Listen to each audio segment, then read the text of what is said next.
1948. El mundo de la posguerra sufría grandes cambios. Sri Lanka y Birmania se independizaron del Imperio Británico y en Medio Oriente se fundó el Estado de Israel, mientras que Costa Rica vivía el comienzo de una guerra civil que cambiaría por completo su paradigma social.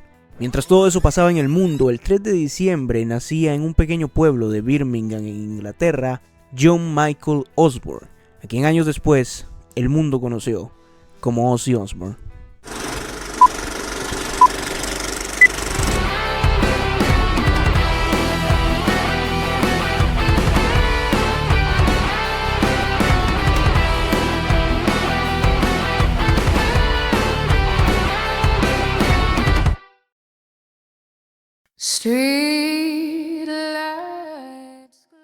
John Michael Osborne creció en Aston, un barrio obrero del este de Birmingham, una de las ciudades con mayor tradición industrial en Inglaterra. La familia Osborne era modesta y numerosa. 6 hermanos vivían en la pequeña casa número 14 de Loud Road, un lugar que todavía seguía en las ruinas tras los estragos de la Segunda Guerra Mundial, finalizada apenas 3 años antes. La infancia de Ozzy estuvo marcada por ese ambiente. En su casa no había baño, sino una letrina afuera, algo típico de la época en los barrios obreros del Reino Unido. Tampoco contaba con agua corriente ni jabón, lo cual lo avergonzaba. Según contó, eso lo hacía sentirse como un marginado. Aún así, seguía comportándose como cualquier otro niño. En una entrevista con la revista Rolling Stone en el año 2002 le preguntaron: si las cámaras de televisión te hubieran seguido de niño en Birmingham, ¿qué hubieran visto?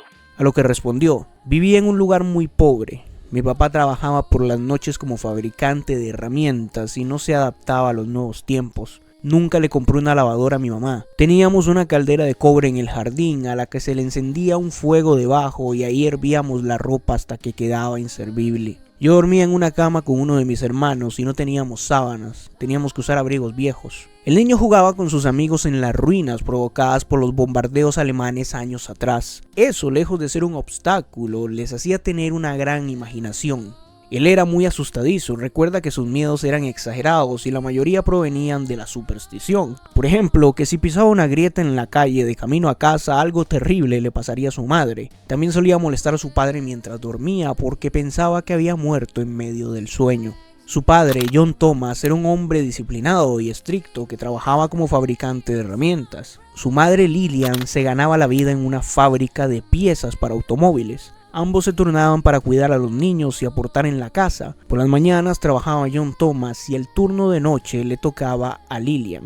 John entró a la escuela y fue una época difícil para él, según relata. Era víctima de burlas por sus problemas de aprendizaje. Como si fuera una especie de caricatura, lo llevaban a un rincón y le ponían un sombrero de cono con la palabra burro solo para reírse de él. Sus compañeros lo consideraban poco inteligente y en su familia, según su hermana Iris, pensaba que simplemente era un poco más lento para aprender que el resto. Lo que John no supo hasta pasados sus 30 años de vida es que en realidad padecía TDA y dislexia, y por eso tenía tantas dificultades en la escuela. A pesar de que lo trataban como un apestado, intentaba integrarse. Recuerda que buscaba ser el payaso de la clase, primero porque quería hacer reír a los demás para sentirse aceptado. Segundo, porque era una forma de luchar contra los estigmas que dañaban su autoestima. Solía intentar hacerse amigo del más fuerte de la clase para que los demás no se metieran con él. Fue en esos tiempos cuando le apodaron Ozzy, un mote que le pusieron a modo de burla. En apariencia, esto fue una de las pocas cosas gratificantes que el joven John Michael se llevó de su etapa escolar, ya que sería con ese sobrenombre con el que alcanzaría la fama a nivel mundial. A los 14 años, Ozzy, viéndose acorralado entre su mal desempeño escolar y las pocas oportunidades de progreso en la industrial Birmingham, descubrió su mayor pasión,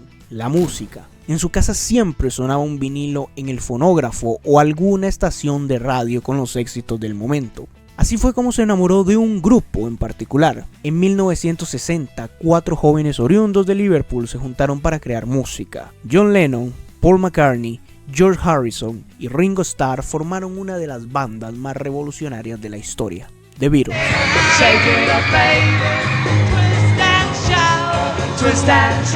El cuarteto de Liverpool no solo cambió el paradigma musical, sino también el social, con la Beatlemanía, un fenómeno cultural que reunía a miles de personas en toda Gran Bretaña enloquecidas cada vez que los Beatles interpretaban canciones hoy legendarias. Entre esos jóvenes estaba, por supuesto, John Michael. Going to bed in a black and white world and waking up and it turned to colour. That's exactly what it felt like. And that wasn't my line. Somebody else did that. They did. They made life that was quite mundane into such But you don't fun. forget, we come out of World War II and the fucking rationing and the whole thing. And it was like we had strict rules to live by. And that broke the fucking doors down for so many people and give freedom to the world.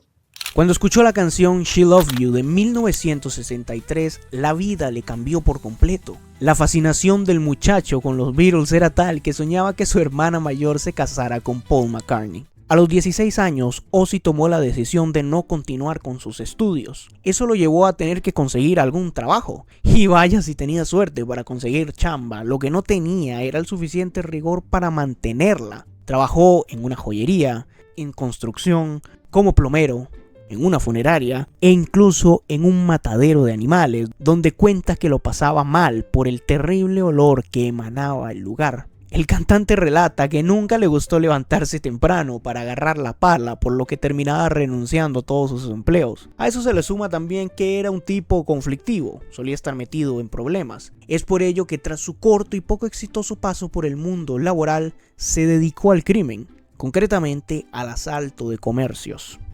I mean, I tried working in abattoirs, various factory buildings. I could never hold a job down.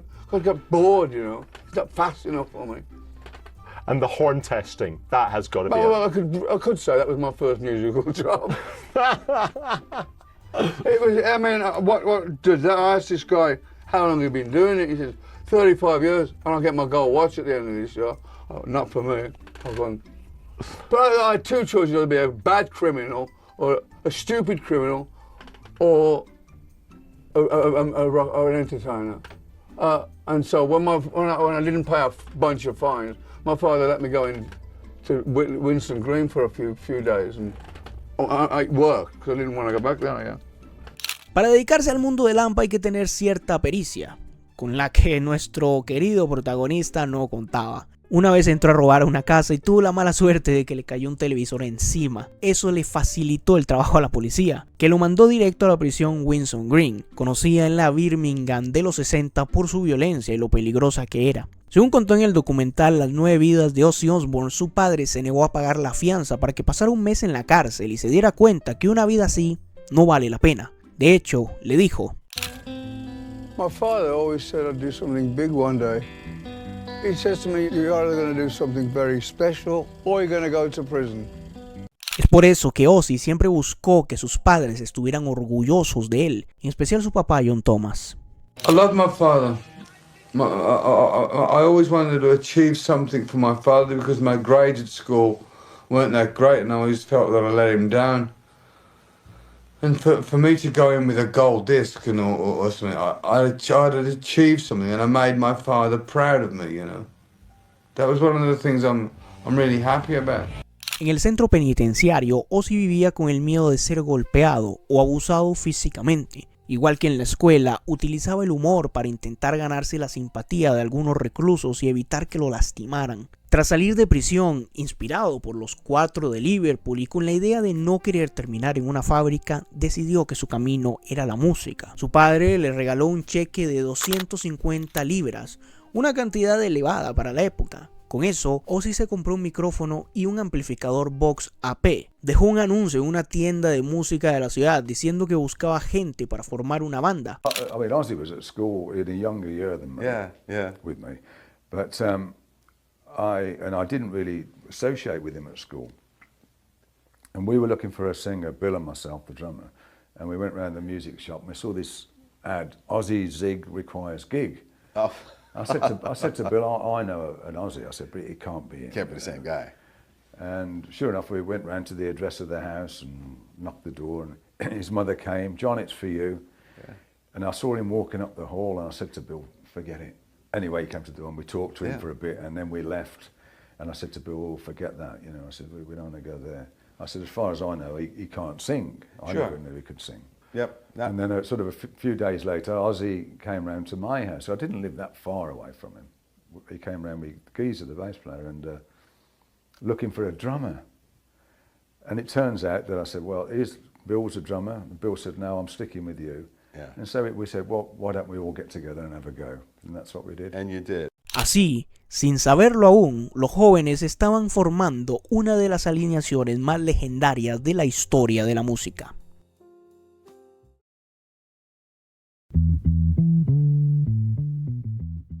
Cuando los 4 chicos de Birmingham se conocieron y decidieron formar una banda, se juntaban a tocar en un salón comunitario de la ciudad. Ahí pasaban horas improvisando, mayormente blues. Bill Ward recuerda que a veces había un momento de inspiración con un riff y se aferraban a él para seguir improvisando sobre la marcha. En 1968 la banda se estableció en la escena musical de Birmingham bajo el nombre The Polka Doll Blues Band, un nombre y una estética completamente alejados de la imagen que hoy tenemos de los Sabbath en el imaginario colectivo. Además, en ese entonces había más integrantes en la banda. You know, because we originally started off as a 6-piece band. We had a saxophone player, we had a bottleneck guitar player, we had Tony Iommi, we had Geezer Butler, we had Bill Warden and myself singing. And that was the original. We were like a jazz blues band. Su sonido era muy distinto a lo que predominaba en la época. Mientras la música hippie sonaba colorida y optimista, ellos sentían que su mundo, el de Birmingham, una ciudad industrial y gris, no sonaba ni se veía así. Por eso querían alejarse de ese movimiento musical. Consider when we first started in about 69, it was all flower power, and you know, if you go to San Francisco, wear a flower in your hair and all that. But we come from Birmingham, Aston in Birmingham, where there's pollution and raining and miserable and close. We were like, fuck off with this fucking bullshit. Al poco tiempo, la banda se rebautizó como Earth. Tocaban donde podían, incluso en bodas, y cargaban sus instrumentos a los recintos donde se presentaban otros músicos, con la esperanza de que si alguno no llegaba, ellos podían reemplazarlos.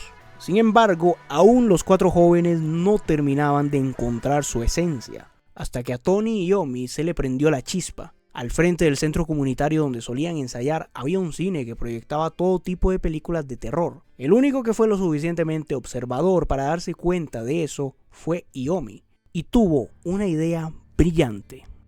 Across the road was a cinema, and there was a horror movie on, and there was a line of people waiting, and I think Tony says, isn't it weird, man, that people pay money to see a movie that scares the shit out of them? Why don't we try and put that to music, like a evil kind of music? We'll make the big time now. Just as in brackets, it was, you know, the big time, you know, like as a joke, you know. And lo and behold, that's what happened. Tiempo después, una experiencia aterradora que vivió Geezer Butler dio pie al evento que cambiaría el curso de esta historia.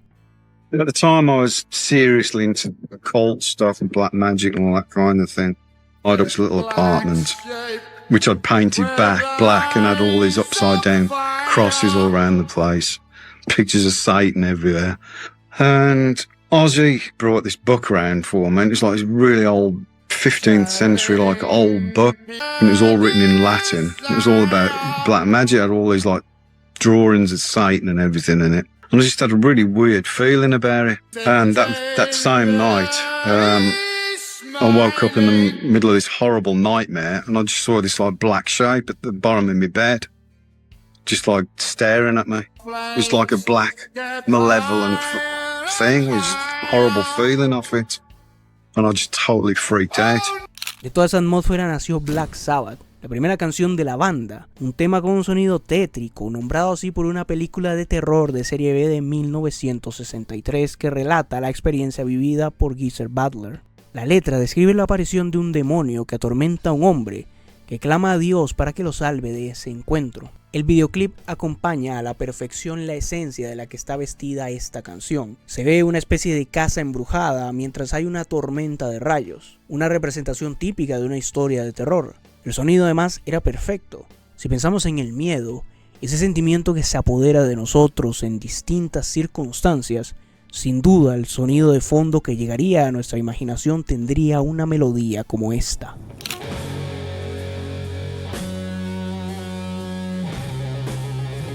Esa fue la carta de presentación perfecta. Por eso a Sabbath se le apodó como los padres del heavy metal, ya que aquel sonido y esa aura eran completamente innovadores para la época. Aunque todo hay que decirlo, Osbourne confesó que nunca se sintió cómodo del todo con que su música fuera encasillada como heavy metal.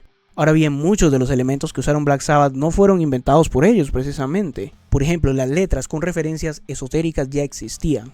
The Doors, con las poéticas composiciones de Jim Morrison, estaban plagadas de referencias místicas y enigmáticas que lo convirtieron en una figura casi chamánica. Y el sonido pesado tampoco era nuevo. Antes que ellos, The Beatles ya habían experimentado con cosas similares en canciones como Helter Skelter o I Want You. La diferencia era en cómo Black Sabbath combinó todo aquello con elementos propios. Los riffs pesados de Iommi, la voz desgarradora de Ozzy y esa aura enigmática y gótica. Esa mezcla fue lo que los hizo únicos y lo que dio la sensación de que su música era algo completamente nuevo. Para que nos entendamos, si nunca han escuchado a Black Sabbath, digamos que si su música fuera una película sería alguna de Tim Burton, probablemente Sleepy Hollow. Y si tampoco nunca han visto una película de Tim Burton, pues estamos jodidos porque no sé qué otra analogía usar. El tema puso las miradas del público y de los productores sobre la banda. Eso trajo dos cosas. La primera, en 1970 la producción de su disco debut, Black Sabbath, que además se quedó como el nombre oficial de la banda, según ellos porque les gustaba cómo sonaba. El disco, hoy icónico, contó con 8 canciones, entre ellas algunas de las más conocidas como M.I.B. o The Wizard. Se grabó en tiempo récord además, solo 2 días bastaron para que este álbum estuviera completo. Eso sí, como suele pasar con todo lo nuevo, la crítica fue despiadada. Lester Bangs, reconocido periodista de Rolling Stone, escribió en su reseña: básicamente es una mala copia de lo que ya hacía Cream. Es igual que Cream, pero peor. Y en segundo lugar, todo esto les trajo fama de satánicos. Como sabemos, antes todo era tachado de ser diabólico. Black Sabbath era el diablo, Marilyn Manson era el diablo, Pokémon era el diablo, y el más inquietante de todos, Hello Kitty, era del diablo. Ya en serio, el aura con la que Black Sabbath se presentaba les dio esa etiqueta. A muchos les fascinaba la propuesta artística, a otros en cambio los inquietaba. También había quienes pensaban que eran un culto.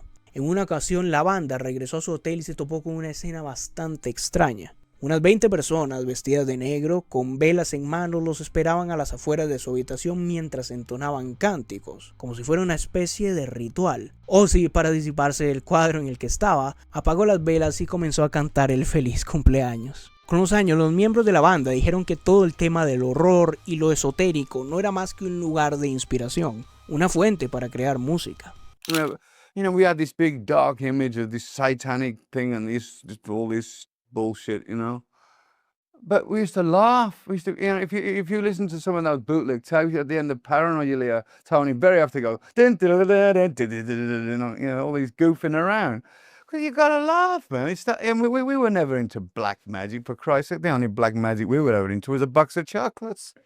Pese a todo esto, las estaciones de radio apostaron por ellos. Y eso los comenzó a impulsar a la escena mainstream de la música en ese país como figuras transgresoras. Con el dinero de sus primeros éxitos en el bolsillo, Ozzy no lo pensó 2 veces. Lo gastó en alcohol, un vicio que se convertiría en un compañero constante a lo largo de gran parte de su vida. La obra que terminó de consolidarlos llegó meses después, en ese mismo 1970, cuando tras una gira por Europa volvieron al estudio. En apenas 6 días grabaron su segundo álbum, Paranoid.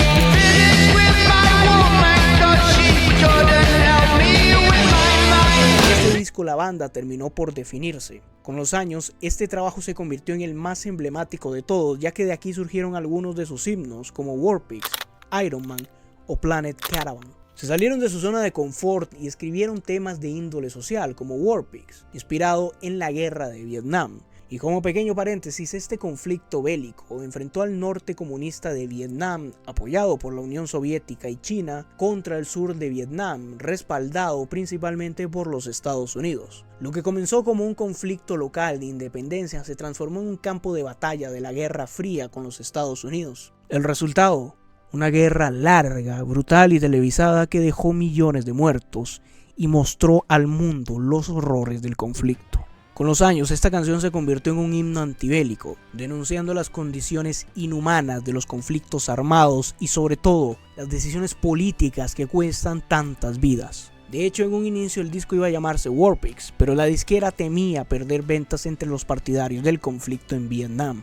En esa misma línea está Electric Funeral, una advertencia sobre cómo el escalamiento de los conflictos armamentistas nos podría llevar a un apocalipsis. Hay claras referencias a las armas nucleares, una amenaza muy real para la época. Vale recordar que apenas 8 años antes del lanzamiento de este disco había ocurrido la crisis de los misiles de Cuba, uno de los momentos más tensos de la Guerra Fría, cuando el mundo estuvo al borde de una guerra nuclear.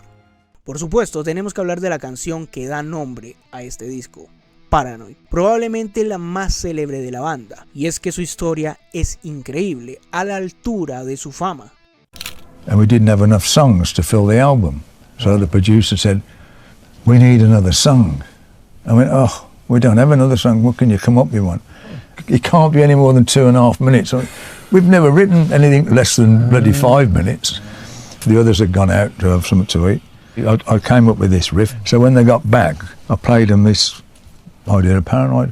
Parecía que las cosas comenzaban a encajar para Ozzy. Después de una infancia llena de carencias, la vida por fin se acomodaba. Por Paranoid recibió un cheque por una cantidad de dinero nada despreciable, con el que compró su primera casa. Además, en esa etapa conoció a su primera esposa, Thelma Riley. Según cuenta en su autobiografía, ella tenía un hijo de una relación anterior. El niño, llamado Elliot, había sido aparentemente abandonado por su padre biológico, y Ozzy decidió adoptarlo, convirtiéndose así en el primero de sus 6 hijos. Ozzy y Thelma se conocieron en una salida con amigos. Él entró a una pequeña discoteca y lo primero que vio fue a quien sería su primera esposa. Un año después, Ozzy y Thelma celebraron su boda. Sin embargo, el propio cantante admite que aunque todo parecía encaminarse, no podía ser completamente feliz. Su casa, su matrimonio, su hijo, eran tan solo una fachada. En 1972 nació su primera hija biológica, Jessica, y ese mismo año la banda siguió creciendo en lo musical sin saber que todo estaba por empeorar.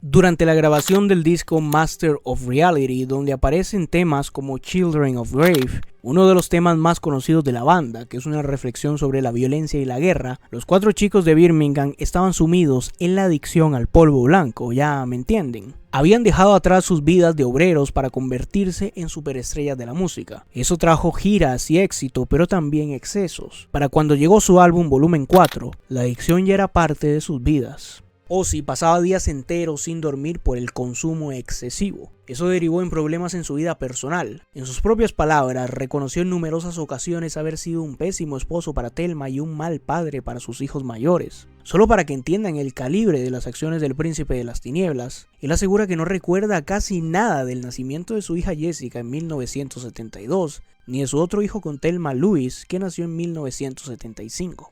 Es una situación triste y alarmante por igual. Las giras y las adicciones lo volvieron un padre ausente y un esposo distante. En su autobiografía el artista revela algo sumamente doloroso pero honesto respecto a su tormentoso matrimonio con Thelma. Yo la hice pasar un infierno. Nunca debí casarme con ella. No se lo merecía.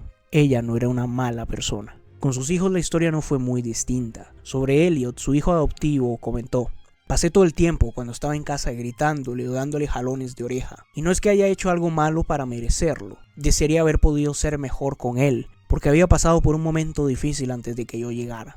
Naturalmente, ese comportamiento lo hizo sentirse culpable toda la vida. I don't think there's a regret, but that's part of my path. So when you get to the crossroads, whatever one you take, you got to take with the good and the bad, you know. I'm sad that I wasn't there for my children, either physically or mentally, for so long, till I quit drinking and getting stoned. Podríamos decir que la grandeza de Ozzy Osbourne era impecable en el escenario, pero fuera de los focos su presencia era una carga. Pero volvamos a donde nos habíamos quedado. Black Sabbath era la banda sensación del momento, aunque eso no los libró de cometer errores. Tuvieron un manager que los estafó. Es por eso que en 1979 la banda logró firmar con un nuevo representante, Don Arden, un reconocido hombre de la industria musical apodado como el Al Capone del pop, por su reputación de jugar sucio y comportarse casi como un mafioso para conseguir lo que quería. Arden tenía una hija que trabajaba con él asistiendo a las bandas que representaba, Sharon. Ella ya conocía a los integrantes de Black Sabbath desde antes del contrato con su padre, pero de los 4 con quien desarrolló un vínculo más fuerte fue con Ozzy. Ese mismo año, John Thomas, el padre de Ozzy, enfermó gravemente y lamentablemente falleció. Para Ozzy fue uno de los golpes más duros de su vida. Aquello hundió al frontman aún más en las únicas vías de escape que conocía, sus adicciones. La vida de Ozzy había pasado del caos al infierno en cuestión de tiempo. Era como una bomba que finalmente había causado todos los estragos posibles. Él mismo confesó que perdió el interés por la música y que ya no tenía ganas de seguir en Black Sabbath. Su constante estado de ebriedad y consumo de sustancias generaba frustración entre sus compañeros. La gota que derramó el vaso fue durante una estancia en Los Ángeles mientras grababan el álbum Never Say Die. Durante semanas, Ozzy no apareció por el estudio y tuvieron que suplirlo temporalmente con el cantante Dave Walker. El punto culminante fue cuando Tony, Bill y Geezer tomaron la decisión de expulsarlo de la banda por sus adicciones. Tony creía que de no hacerlo, Black Sabbath se habría acabado ahí mismo. La noticia se la dio Bill, a quien Ozzy consideraba su mejor amigo dentro del grupo. Para él esto fue como un baldazo de agua fría. No sintió el respaldo de sus compañeros en uno de los puntos más bajos de su vida, y además consideraba hipócrita que lo acusaran de adicto, ya que ellos también pasaban buena parte del tiempo dopados. Pero lamentablemente para Ozzy, la historia fue la que fue. It was a whole scam because Tony had met Dio. We were being managed by Sharon's father, Don Arden, and Tony didn't want me in the band anymore. And I knew what was going down anyway, and I knew what was coming down. It wasn't no surprise that I was when I got fired. I didn't go like, golly, you know. I just thought, fuck this, man. It's like it's over, you know. I was kind of relieved somewhat, you know. But we were all fucked up. Anyway, Tony would stay in his room doing Quaaludes and blow all day long. I'd be getting fucked up on booze. So would Bill, and we would all be getting drugged out of our fucking heads. And they were saying that I was out of my head all the time. So it was kind of like the kettle calling the pot black, you know. Tras eso, se aisló durante 3 meses en el Hotel Le Parc de Los Ángeles. Sus días se reducían a consumir polvo mágico, alcohol y pizza, además de frecuentar prostitutas. Todo parecía perdido hasta que alguien le dio una nueva oportunidad y también intentó hacerlo entrar en razón.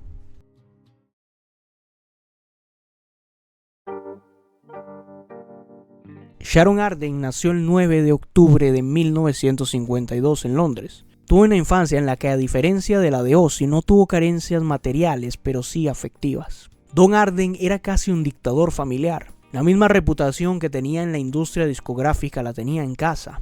Sharon creció con la dureza de su padre y una infancia y adolescencia que ella describe como tóxica. Desde muy joven comenzó a trabajar en la agencia de su padre, y de ahí que por estar moviéndose en esos entornos conoció a los Sabbath. Cuando Ozzy fue despedido de la banda y reemplazado por el también legendario Ronnie James Dio, para ese momento el cantante creía que su carrera estaba llegando a su fin. Confesó que estaba disfrutando en exceso los últimos buenos momentos de su trayectoria. Luego se retiraría y sería dueño de un bar. Sharon sabía esto y antes de arriesgar con él cualquier cosa le advirtió: si no enderezas un poco tu vida, serás descartado de inmediato.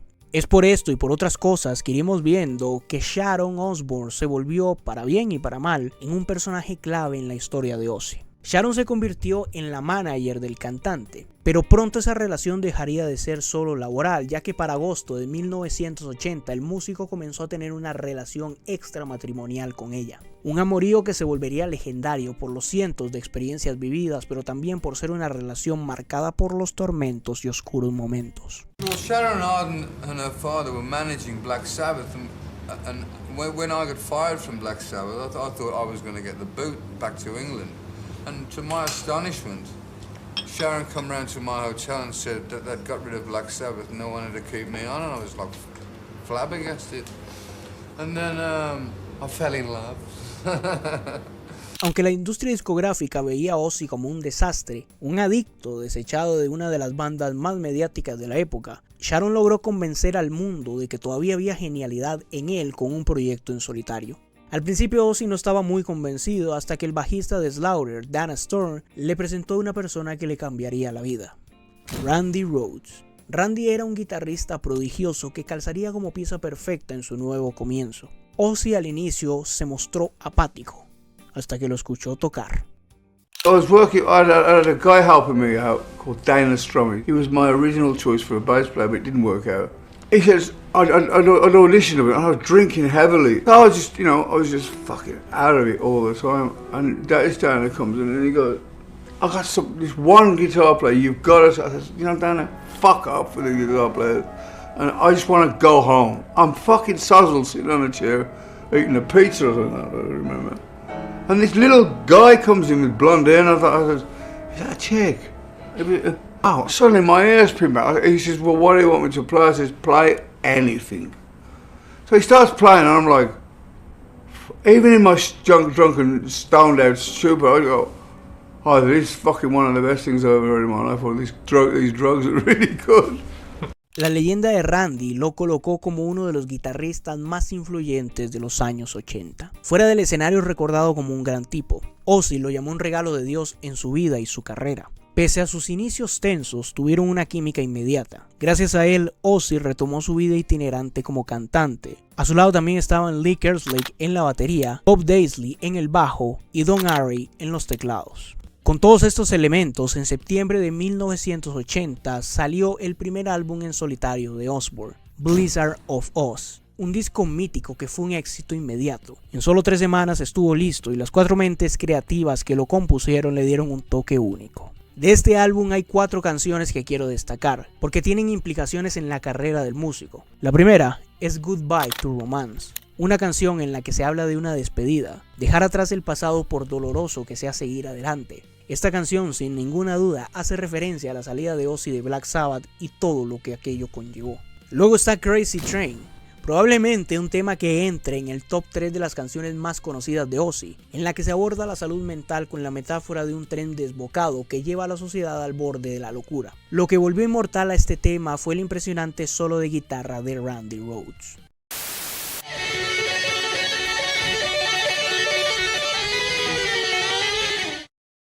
También está Mr. Crowley, inspirada en el ocultista Aleister Crowley. La canción aborda la figura de Crowley no desde la admiración sino desde la curiosidad.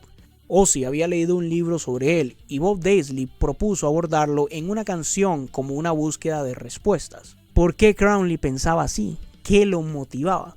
El tema fue un éxito, pero también revivió las acusaciones de satanismo hacia Ozzy por parte de sectores religiosos. De hecho, hay una anécdota muy curiosa, y es que una vez se infiltró en una manifestación religiosa en su contra, como si él fuera uno más. Además, en más de una ocasión confesó que sí tenía fe en un ente superior.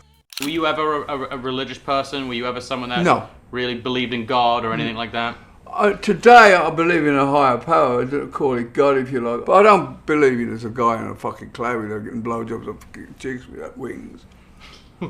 Por último está Suicide Solution, que habla sobre las adicciones. Ozzy dijo que fue escrita como homenaje a Bon Scott, vocalista de AC/DC, pero Bob Daisley asegura que la canción en realidad refleja la propia autodestrucción de Ozzy, quien estaba atrapado en un círculo vicioso en esa época. El cantante solía estar alcoholizado en las sesiones, aunque según el ingeniero de sonido Max Norman, nunca al punto de perder el control. Ozzy estaba implicado en el proceso de grabación, pero su ebriedad era evidente. Durante este tiempo también ocurrieron algunas de sus mayores excentricidades. En la presentación de Blizzard of Ozz en Estados Unidos, el cantante hizo de las suyas. Su equipo tenía preparado un acto donde se iban a lanzar 2 palomas mientras él entraba a una sala de reuniones con ejecutivos de CBS. Sin embargo, pasó algo inusual. Para variar, Ozzy se presentó ebrio al lugar y le terminó arrancando la cabeza a una de las palomas.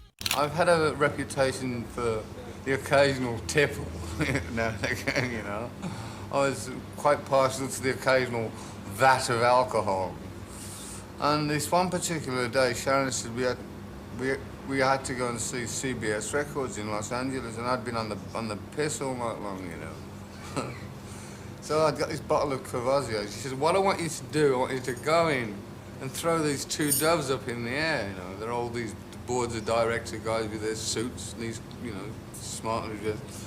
I was just drunk as a monkey, threw one up in the air and bit the head off the other one, threw it on the table, and they just banned me from the building, and it's only in the last 3 years they've allowed me back in the building. Aunque claro, este no fue el único animal que corrió con la misma suerte de terminar en la mandíbula de Osbourne. En 1981, Thelma Riley finalmente se divorció de Ozzy. Se cansó de los dolores y las infidelidades. Tomó a los niños y se fue. Por otro lado, su relación con Sharon se formalizó. El 4 de julio de 1982, el músico contrajo matrimonio con Sharon. Ella asegura que casarse nunca estuvo en sus planes, pero él insistió en múltiples ocasiones hasta que finalmente aceptó. 5 meses después, Sharon quedó embarazada por primera vez. Ese mismo año, Ozzy y su banda estaban de gira por los Estados Unidos e Inglaterra. En un descanso, Sharon preguntó si era posible preparar un nuevo disco, y en apenas un mes salió a la luz el segundo álbum de esa etapa, Diary of a Madman. El disco consolidó definitivamente a Ozzy como vocalista. Ya no había dudas, había encontrado un nuevo aire artístico. Entre sus temas más destacados están Flying High Again y Over the Mountain. Su figura histriónica también se fortaleció. Para Ozzy siempre fue importante poder darlo todo en el escenario. Por eso eran tan característicos sus bailes, gestos, saltos y movimientos extraños. Y fue durante esta gira cuando ocurrió uno de los momentos más recordados de su carrera, el famoso incidente en el que mordió la cabeza de un murciélago. I always wanted to do like I like sick humor. I like sick kind of things, like after the war things, you know. I always like custard pie fights, you know. So I thought I took the Diary of a Madman tour out on the road, and I put it on the ads that bring your own meat, and we'll have a meat fight at the show, like so. Like, I'd throw buckets of meat out there, and they'd throw like a few steaks at first. But then as the tour was progressing, like things were coming on these stage, like from other planets, like, you know, like dead dogs and all kinds of things were coming on stage. And it's one night, and amongst them, they would often throw like rubber ducks and, you know, chickens and things. And this bat thing landed on this, and I thought it was one of them rubber things, and I picked this thing up, I bit into it, and I look on the side of the stage, and Sharon's going, oh shit. But then I was rushed round to a hospital, and for anyone who watches this, I don't advise anyone to bite into a bat because they're one of the world's biggest carriers of rabies. Now, if you've ever had the misfortune of having rabies shots, you'll know what I'm talking about because they ain't very comfortable.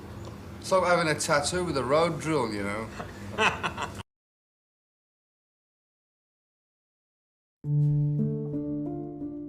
En la gira de este disco pasó uno de los incidentes más trágicos y dolorosos en la vida de Ozzy. El 18 de marzo de 1982, en el Knoxville Civic Coliseum en Tennessee, el cantante y su banda ofrecieron uno de sus habituales conciertos. Esa misma madrugada partieron rumbo a Florida para continuar con el calendario previsto del tour.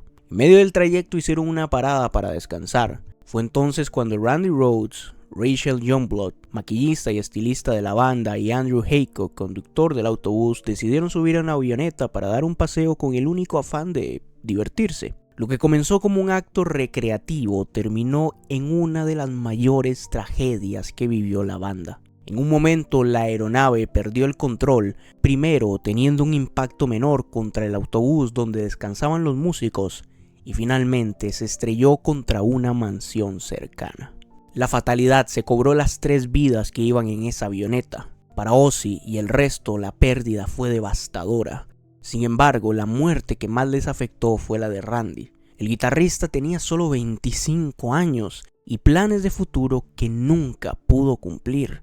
A diferencia de sus compañeros, nunca se acostumbró al estilo de vida de excesos de los rockstars. Le confesó a Ozzy que pronto dejaría las giras para ingresar a la universidad y estudiar música formalmente. Ese destino se truncó de la manera más cruel.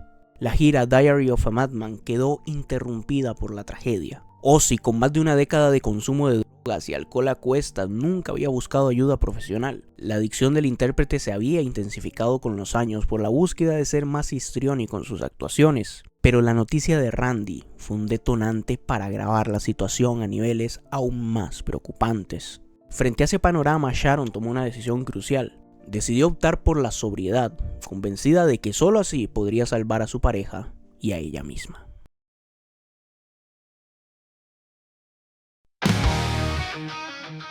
Al año siguiente, en septiembre de 1983, nació la hija mayor de Ozzy, Amy. El cantante no recuerda casi nada de esa fecha, ya que estaba completamente ebrio cuando su esposa dio a luz. A finales de ese mismo año se estrenó Bark of the Moon, su tercer álbum de estudio como solista. El disco, al igual que sus predecesores, fue un éxito rotundo y dio pie a una gira que pasaría a la historia como una de las más salvajes de la música. Ozzy invitó a la banda Mötley Crüe, conocida por sus excesos y extravagancia. How any of us survived that tour, that Mötley Crüe tour, God only knows, because we must have titanium livers, you know, because they were drinking like maniacs, we were drinking like maniacs, and at the end of that tour, all of us ended up in a alcoholic rehab centers because we were so messed up. That's when, like, the first Betty Ford thing happened for me, you know. Nicky Sixx, líder y bajista de Mötley, contó en su autobiografía The Dirt que en su paso por la ciudad de Dallas, en Texas, los músicos se hospedaron en el hotel Four Seasons. Durante su estancia hicieron lo que les dio la gana, consumieron todo lo que había alrededor, y en medio del descontrol Ozzy se volvió loco. Supuestamente aspiró una hilera de hormigas y bebió su propia orina. El propio cantante asegura que no recuerda nada de eso, pero admite que es muy probable que haya sucedido. Esta anécdota volvió a resurgir con los años, ya que en 2018 Netflix estrenó la biopic de Mötley Crüe, donde retratan la escena tal cual la relató Sixx en sus memorias. Días más tarde, en San Antonio, fue arrestado por orinar en el monumento del Álamo mientras vestía con ropa de Sharon. El episodio lo convirtió en persona non grata de la ciudad, un veto que se le levantó hasta los años 90. Tras lo acontecido en la gira, el 27 de octubre de 1984 nació Kelly, la segunda hija del matrimonio. Este es el único parto que Ozzy asegura recordar con claridad, ya que al día siguiente intentó por primera vez enfrentarse a sus adicciones. Se internó en una clínica de rehabilitación y logró permanecer 6 semanas sobrio. Sin embargo, su esfuerzo se derrumbó en cuestión de horas. Según Sharon, no había pasado ni una hora tras abandonar el centro cuando Ozzy ya había recaído. Por su parte, el cantante confesó que una consejera del lugar lo marcó con una frase que nunca olvidó: "Cada vez que recaigas, verás mi rostro", lo cual fue como una especie de maldición para él.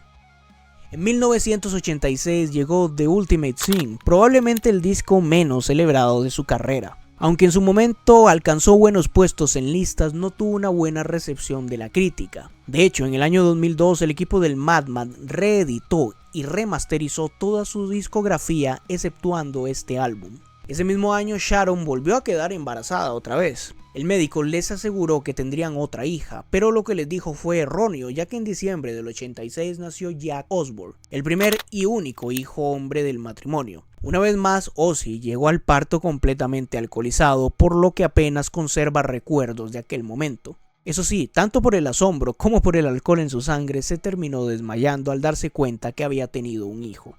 En 1987, Ozzy lanzó el álbum Tribute, un homenaje a su amigo Randy Rhoads, quien ya llevaba 5 años de haber fallecido.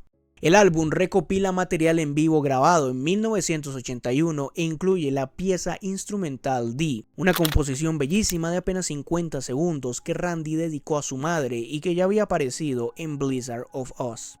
Los años siguientes del Madman en lo musical fueron bastante tranquilos, teniendo giras y apariciones en distintos festivales musicales, así como el lanzamiento en 1991 de un álbum en vivo llamado Just Say Ozzy, que mezcla su etapa en solitario con algunos clásicos de Black Sabbath. En lo personal, el intérprete seguía en el infierno de las sustancias, cayendo en un abismo cada vez más profundo. Su papel como padre y esposo era terrible. Como dije para describir el matrimonio con Thelma, Ozzy Osbourne era adorado en los escenarios, pero John Michael, el hombre alejado de los focos, era alguien completamente distinto. Se trataba de una dualidad que recuerda a los personajes creados por el escritor Robert L. Stevenson, el Dr. Jekyll y Mr. Hyde.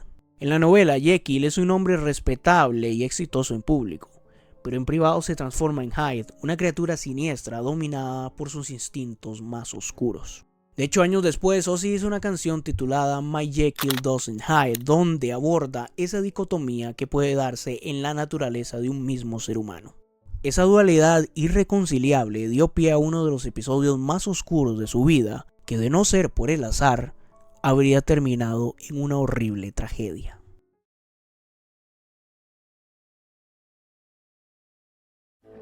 La relación entre Ozzy y Sharon siempre fue agridulce. Momentos de amor y complicidad estaban mezclados con toxicidad y peleas fuertes. Para empezar, Ozzy no tenía reparo en serle infiel. I wasn't a great cheater anyway. Oh, you were a great cheater. You all her friends, all the staff. Then you came to me and every groupie that there was in the world. Oh, well, that was just part of the job. Yeah, time. Pero el momento más infame de su relación llegó en 1989. Sharon recuerda que una noche su esposo se mostraba más calmado de lo usual. Ese comportamiento le resultó extraño, casi inquietante, porque nunca lo había visto así. Estaba tan diferente que en sus palabras sentía que no estaba viendo al hombre con el que se había casado. Sabrá Dios qué clase de mezcla de sustancias fue la que lo dejó en ese estado, comentó años más tarde. El músico estaba sentado en la sala, con aspecto como que estaba pronto a ir a dormir, hasta que hubo un momento donde miró fijamente a su esposa y le dijo de una forma muy pacífica y tranquila: hemos tomado la decisión de que debes morir. El acto que le siguió a esas palabras tan siniestras fue escabroso.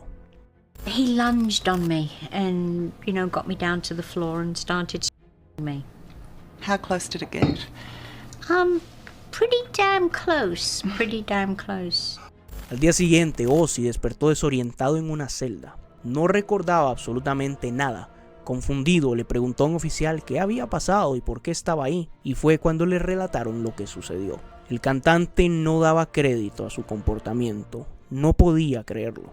El músico fue acusado de intentar desvivir a su esposa, pero Sharon aún así retiró los cargos. Ozzy asegura que quedó sorprendido por esa decisión, ya que pensaba que todo había terminado ahí. Ella misma admite que naturalmente en ese momento consideró seriamente separarse de él, pero que con el tiempo ella y sus hijos extrañaban su forma de ser. Toda la situación terminó con Ozzy en terapia durante 6 meses por orden de un juez. Sharon confiesa que Ozzy sobrio es la mejor compañía a la que alguien puede aspirar, pero bajo los efectos de las sustancias era un monstruo.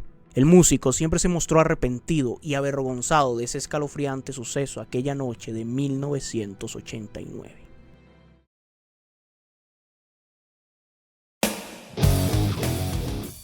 Luego de aquel horrible episodio, Ozzy dejó temporalmente el consumo de sustancias. Empezó a hacer ejercicio, a ponerse en forma y a prepararse para lo que le deparaba la década de los 90, una de las más fructíferas de toda su carrera. La inició con buen pie gracias al lanzamiento de No More Tears, su álbum en solitario más famoso. Este disco reúne algunos de los temas más reconocidos del músico, desde la canción que le da nombre al álbum hasta Mama I'm Coming Home, probablemente el tema más recordado de toda su trayectoria. En esta balada dedicada a Sharon, Ozzy expresa su cansancio de la vida itinerante, de las giras interminables y su deseo de regresar a su hogar para por fin llevar una vida normal. Otro tema emblemático del álbum es Hellraiser, pero aquí no quiero hablar de la versión incluida en este álbum. En 2021, con motivo del 30 aniversario del disco, fue publicada una versión inédita junto a Lemmy Kilmister, vocalista de Motorhead. Si bien el tema fue coescrito entre ambas leyendas que eran amigos desde los años 70, esa colaboración jamás había salido a la luz hasta entonces. En lo personal, la primera versión claramente es una joya, pero esta es tan poderosa con la voz rasposa de Lemmy que para mí la hace simplemente magistral. Con este álbum se organizó la gira No More Tours, con la que Ozzy planeaba retirarse definitivamente de los escenarios. Su idea era seguir componiendo y grabando música en el estudio, pero dejar atrás las actuaciones en vivo. Y en efecto así fue durante un tiempo. Tras concluir la gira en 1993 volvió a establecerse en Inglaterra junto a su familia durante un año. Según la familia, ese fue el periodo más estable de sus vidas. Sin embargo, el gusto duró bastante poco. Según su hijo Jack, Ozzy no le gustaba pasar tanto tiempo en casa, ya que se aburría demasiado. Es por eso que Ozzy tomó la decisión de volver a los escenarios. Luego de grabar su disco Osmosis, volvió con la gira Retirement Sucks, o El Retiro Apesta. En ese contexto, Sharon volvió a asumir su papel como manager. Se puso en contacto con la organización del festival Lollapalooza para ofrecer al vocalista de los Sabbath como parte del cartel de artistas de esa edición. Sin embargo, los organizadores le contestaron que no estaban interesados en Ozzy porque ya había pasado de moda. Eso trajo la furia de Sharon, quien básicamente los mandó al carajo. Pero si algo hay que reconocerle a la matriarca de los Osbourne es que siempre tuvo buen ojo para los negocios. Entonces se le ocurrió que si los festivales no querían a Ozzy, pues ellos montarían uno propio, y así fue como en 1996 vio la luz Ozzfest. El cartel de la primera edición, además de contar con el propio Ozzy, incluyó a bandas de peso dentro del metal como Slayer y Sepultura. El festival fue un rotundo éxito y se siguió celebrando durante más de 2 décadas. Su última edición fue en el año 2018. No todo fue bueno para el músico durante esta década. Su salud comenzó a pasarle factura. Su familia empezó a notar temblores en sus extremidades. En busca de respuestas viajó a Boston, donde se sometió a varios estudios médicos. Un doctor le diagnosticó esclerosis múltiple, aunque tiempo después se supo que el diagnóstico había sido erróneo.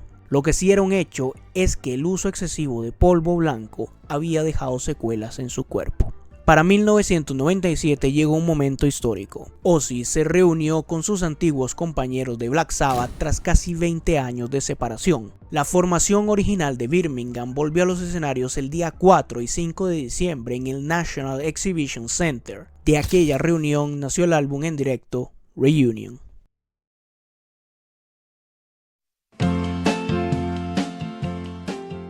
Los últimos años de los 90 fueron una especie de antesala para Ozzy de lo que vendría en la siguiente década. El nuevo milenio comenzó con 2 lanzamientos. El primero fue Down to Earth de 2001, su primer álbum de estudio desde 1995. En este disco participó Robert Trujillo, quien años más tarde se uniría a Metallica. De este trabajo destaca Dreamer, una canción donde Ozzy reflexiona con un tono esperanzador sobre el futuro de la humanidad. Podríamos decir que esta canción vendría a ser el Imagine de su carrera. Poco después de ese lanzamiento llegó Live at Budokan, un álbum en vivo grabado en Tokio. Sin embargo, lo más especial para Ozzy ese año fue un encuentro que nunca olvidó. Como hemos podido ver, él siempre sintió una profunda devoción por los Beatles. Tras una entrevista en el famoso programa radial de Howard Stern, Ozzy conoció en camerinos a Paul McCartney, quien también era invitado ese día. El video de ese momento ha vuelto a circular tras la muerte del intérprete. En ese momento vemos como Ozzy deja de ser el príncipe de las tinieblas por un momento para volver a ser ese niño nervioso de Birmingham que le cuenta a McCartney lo que los Beatles significaron en su vida. No estamos viendo a Ozzy conversando con Paul. Estamos viendo al John Michael que se quedó fascinado por escuchar She Love You por primera vez en la radio. It's great to meet you, man. It's been a lifetime ambition of mine. You guys made me start music, you know. Al año siguiente sucedieron 2 hechos peculiares. Por un lado, Ozzy fue invitado a cantar Paranoid junto a Tony Iommi en el concierto de celebración por los 50 años del reinado de Isabel II realizado en el Palacio de Buckingham. Por otro lado, se le abrió una oportunidad inesperada que le dio un segundo aire a su carrera: el estreno del reality show The Osbournes. El programa, emitido en MTV, seguía el día a día de la familia luego de volver a mudarse a Los Ángeles. Y fue un programa muy disruptivo en su momento, porque no era común en aquel tiempo que las celebridades abrieran las puertas de su propia casa para que las grabaran todos los días. El show nos dejó muchos momentos icónicos.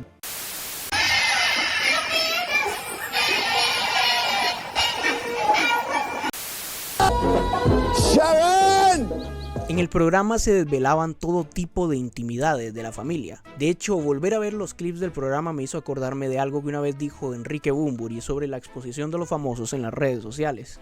Quiero decir, lo sabemos. No sé hasta qué punto quiero ver a Marilyn Manson comiendo pollo. No, hay cosas que digo, preferiría que no me lo enseñaras. Muchos fanáticos se sintieron decepcionados al ver el show, ya que había escenas del príncipe de las tinieblas luchando por saber cómo funciona un control remoto, mientras que otros disfrutaban esa faceta más humana del cantante. Años después, Ozzy afirmó que lo que se veía era real, era la dinámica de la familia en su día a día. El reality lo despojó de ese halo mítico y lo mostró tal cual era, un mortal como cualquier otro.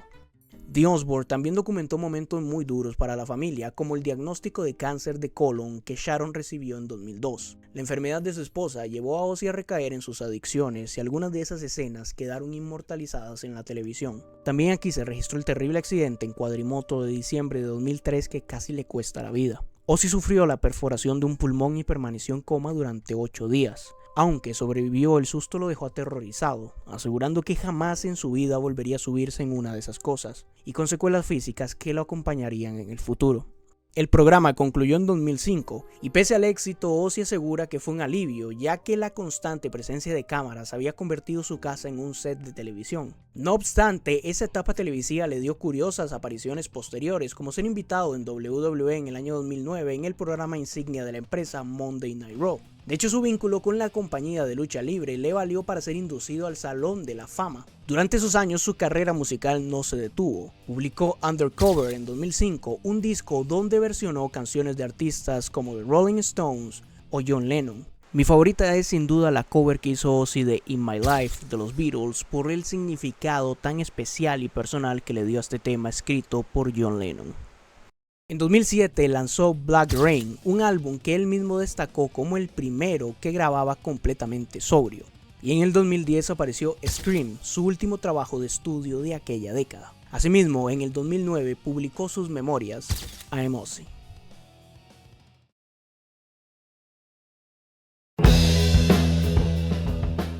Durante la década del 2010, ya con el estatus indiscutible de leyenda, Ozzy Osbourne dio los últimos grandes destellos de su longeva carrera. Uno de ellos fue 13, el último álbum de estudio grabado junto a Black Sabbath. Además realizó varias giras, siendo las más destacadas The End en 2015, donde compartió escenario una vez más con Tony Iommi, Geezer Butler y Bill Ward, marcando la despedida oficial de Black Sabbath. De esta reunión salió un disco posterior grabado en vivo.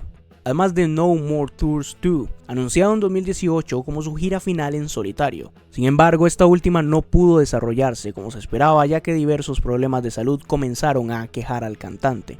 En 2019, Ozzy tuvo una curiosa pero magnífica colaboración con Post Malone en la canción Take What You Want, que formó parte del disco Hollywood's Bleeding the Posty. Ese mismo año anunció Ordinary Man, su primer álbum de estudio desde el 2010, donde participaron artistas como el propio Post Malone o Elton John en el emotivo tema que da nombre al disco. En este trabajo aparecen algunos de los pasajes más íntimos y autobiográficos de su carrera.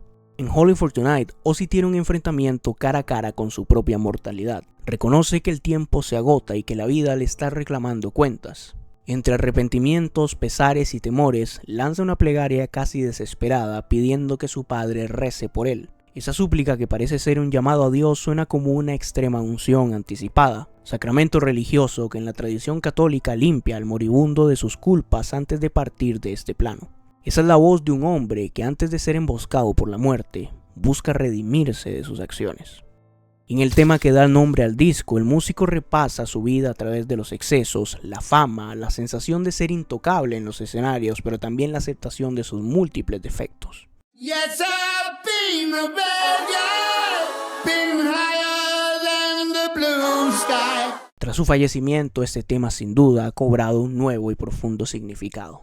La salud volvió a jugarle en contra. En 2019 sufrió una caída en su casa que empeoró el estado de su columna, ya afectada por el grave accidente en cuatrimotro en el 2003, y más tarde enfrentó una infección en uno de sus dedos. Un año después, en 2020, reveló públicamente que padecía Parkinson. En 2022, Ozzy lanzó su último álbum, Patient No. 9, donde reunió a leyendas de la música en distintas canciones como el difunto baterista de Foo Fighters, Taylor Hawkins, el legendario Eric Clapton, Chad Smith y Robert Trujillo, que volvió a colaborar con el músico. Ese mismo año anunció su regreso definitivo a Inglaterra después de más de 2 décadas viviendo en los Estados Unidos. Tuvo un sorpresivo pero triunfal regreso a los escenarios durante la clausura de los Juegos de la Commonwealth. Allí, acompañado con su gran amigo Tony Iommi, cantó varios temas emblemáticos de la banda, dando una sorpresa a los presentes, ya que se desconocía que Osbourne iba a entonar una vez más canciones como Iron Man y Paranoid.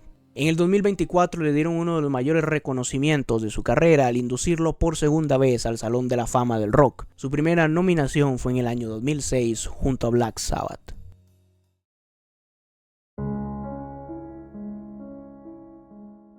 Durante años, Ozzy Osbourne había dicho que quería tocar por última vez ante su público. Casi como una última voluntad, deseaba que la vida le concediera otra vez la oportunidad de hacer lo que mejor sabía hacer. La salud de Ozzy empeoró con el tiempo.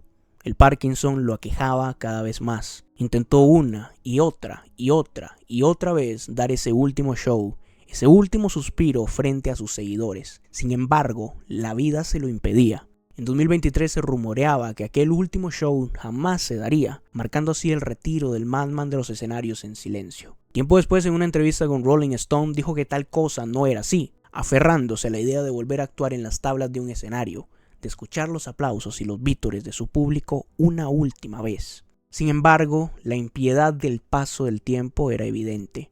Él lo sabía, aún así, jamás renunció a aquella idea. Tiempo después se supo que el Parkinson había sido tremendamente cruel con el músico. Los dolores eran peores y constantes, en algunos momentos insoportables, al punto que llegó el día en que ya no podía caminar.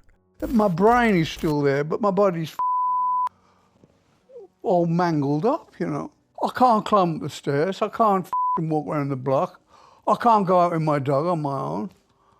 I mean, the simplest things in life that you take for granted are no longer simple for me. Pero para su fortuna y la de sus fanáticos, contra viento y marea se dio un anuncio que parecía improbable. En febrero de 2025, las cuentas oficiales del cantante anunciaron el concierto Back to the Beginning, su última presentación en vida que contaría con la presencia de múltiples bandas del rock y el metal, y nos daría por última vez en la vida una reunión de la formación original de Black Sabbath para poder despedir a la leyenda. La cita era el 5 de julio de 2025 en el estadio Villa Park de Birmingham. Más de 40.000 almas se congregaron en la casa de Aston Villa y otros millones de personas alrededor del mundo vieron por internet cómo el Iron Man entonaba por última vez desde un trono con una voz frágil pero cargada de emoción las canciones que lo volvieron un dios de la música. Ozzy primero se presentó con sus compañeros de Sabbath y luego cerró el espectáculo con sus himnos en solitario.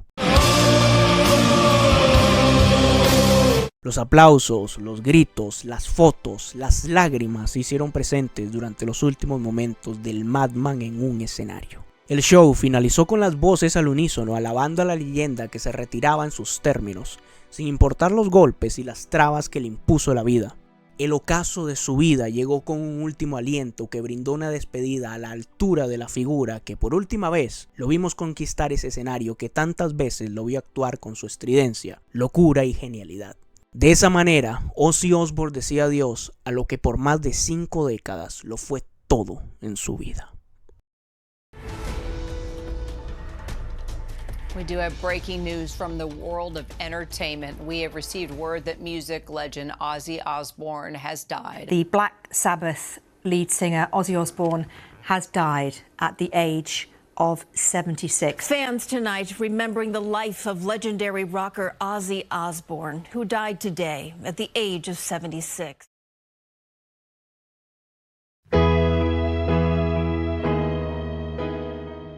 Apenas 2 semanas después de aquel último emocionante concierto en la ciudad que convenció a un chico de escasos recursos que podía tener un lugar en el Olimpo de la música, el mundo despertó con la noticia de que Ozzy Osbourne, el mítico frontman de Black Sabbath, el hombre que se retiró en sus términos, el humano que la ciencia no podía explicar cómo seguía vivo, el hombre que burló tantas veces a la muerte, finalmente había regresado a las tinieblas que lo convirtieron en el demonio más querido del rock. Un fallo en el corazón, ese corazón que cargó con tanto amor y dolor, que conoció sus más grandes anhelos y las adicciones más profundas, fue lo que provocó que Ozzy volviera a casa. El Madman, el hombre que recorrió el mundo, que conoció los excesos y desafió los límites del cuerpo y la fe, que fue visto por cientos bajo los reflectores, al que 1 millón de manos le aplaudieron, murió en paz tras cumplir la última voluntad de una vida que parecía imposible de sostener durante los 76 diciembres que presenciaron sus ojos. Las calles de Birmingham, su hogar, se llenaron de flores, cartas, cánticos y lágrimas. Los homenajes no se hicieron esperar. Miles de personas a lo largo y ancho del mundo le ofrecieron tributo a la leyenda. La despedida física de Ozzy Osbourne fue el 30 de julio de 2025. Cientos de sus fieles se dieron cita para acompañarlo en su último recorrido por ese lugar que guardó tantos momentos del muchacho obrero que terminó convirtiéndose en la banda sonora de varias generaciones. Entre abrazos y llantos, entre desconocidos y seres queridos unidos por un mismo sentimiento, se despidió a John Michael Osbourne, el príncipe de las tinieblas, el hombre que nos asustó, que nos hizo reír, que nos hizo llorar, que nos hizo vibrar, el hombre que absorbió la oscuridad para traerle luz al mundo. No murió como un hombre ordinario, sino como un hombre imperfecto, transformado en leyenda. Sin más que añadir, queridos amigos, yo me despido por acá. Nos vemos en la próxima.